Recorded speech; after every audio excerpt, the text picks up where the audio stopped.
Hi, Collegian readers. Spencer Chase, Marcus Straxler coming to you after SDSU defeats USD in the South Dakota Showdown Series 67-54. And SDSU gets off to a real hot start. Now listen to what SDSU head coach Scott Nagy has to say about that start. When we played the first time, we had Tony out on perimeter and Jordan inside. We switched that up this time. We wanted Tony on him. Really what probably impacted his offense more was his foul trouble. And you know, we wanted to go inside. We tried to pound inside as much as we could and not shoot threes. Now they really packed it in and early gave us a lot of threes and were just backing way off of Nate. And so you know, I was glad he jumped up and shot those shots. But I thought we did a good job too. I mean, the game plan was to go inside, and don't just let Trevor hang out because you know, if you watch our zone a lot of times, he just kind of hangs out and watches the ball and nobody has their body on him. We tried to make sure we always had a body on him, got him in some foul trouble, and just, you know, I look at Braden, how well Braden started the game. He gets 2 fouls, and it just kills him offensively, and I think the same thing happened to Trevor.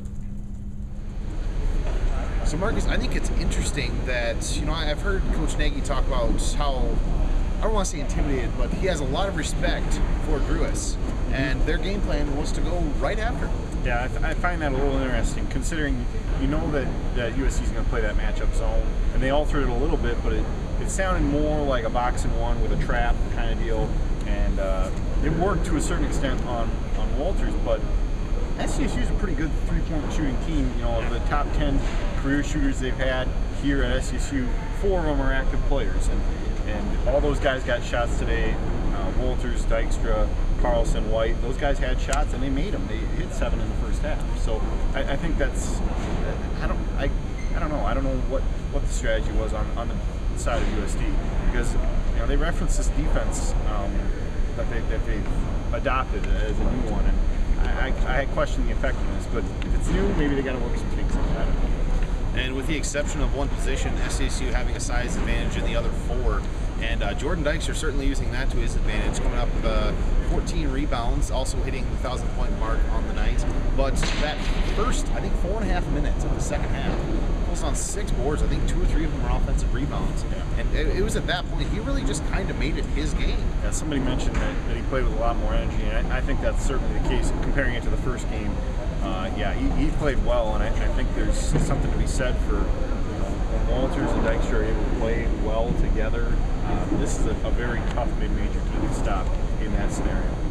And Nate Walters kind of shaking off one of the demons he had last year, shooting well from the outside, going 4 for 8. You know, I think in general he's I don't have the numbers in front of me, but I would say he's a better three-point shooter. It does seem like it. It really does. And I think that was kind of, I mentioned that was kind of his one demon from last year. That's probably something scouts were going to want to see him improve on.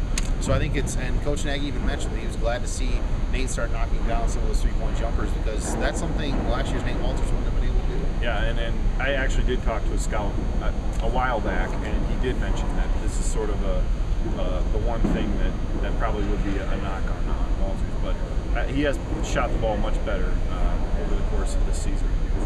And head coach Scott Nagy mentioning he doesn't know why we keep track of such streaks, but it was win number 27 in a row for the Jacks at Frost Arena. Certainly coming in front of a big environment. Something I really find interesting: the second straight sellout crowd in this arena. I don't know if they really know what this place will hold, you know, due to the recent configurations. Right, 6,000 is a sellout. Anything over 6,000 is a sellout. But yeah, how many sardines can they pack in this can? Yeah. I don't know.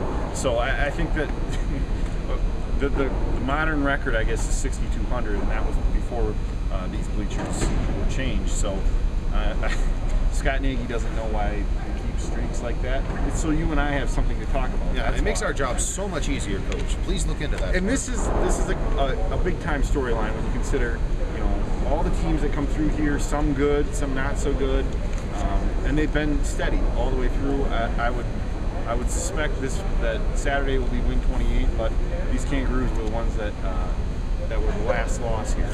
So 2011, third longest active streak in the nation. So that's certainly something impressive. I mean, yeah, Syracuse and Kansas have longer streaks, but I believe my memory serves me right. Was it 60-63 versus North Dakota State that were in attendance?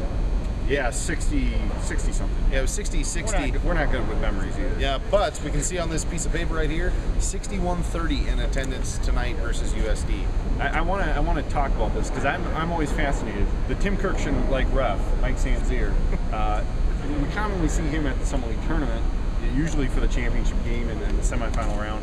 It was interesting that he's here, and I've noticed, in the 3 years watching these games is, rivalry games draw the bigger officials, the more prestigious officials.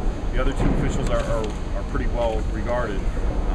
I want to look into that, and there will probably be something if you follow closely. I will dig something up on that. So. And on that officiating, I'll be honest with you, I wasn't impressed. I didn't think, I've always been of the mind that there's no such thing as an official that can catch 100% of every call and make it all correct. Yep.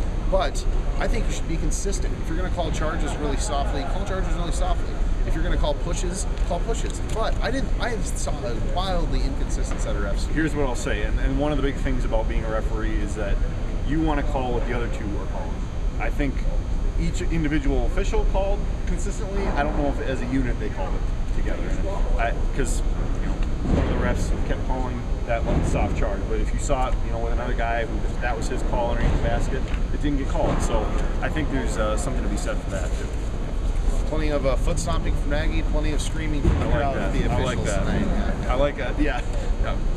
27 straight home wins, and these fans, they don't let up at all, which I think is pretty fun. Yep. Coaches and players alike always mention the appreciation for the fans, so it certainly creates for a unique atmosphere at the mid-major level. For Marcus Straxler, Spencer Chase, thanks for watching, everybody.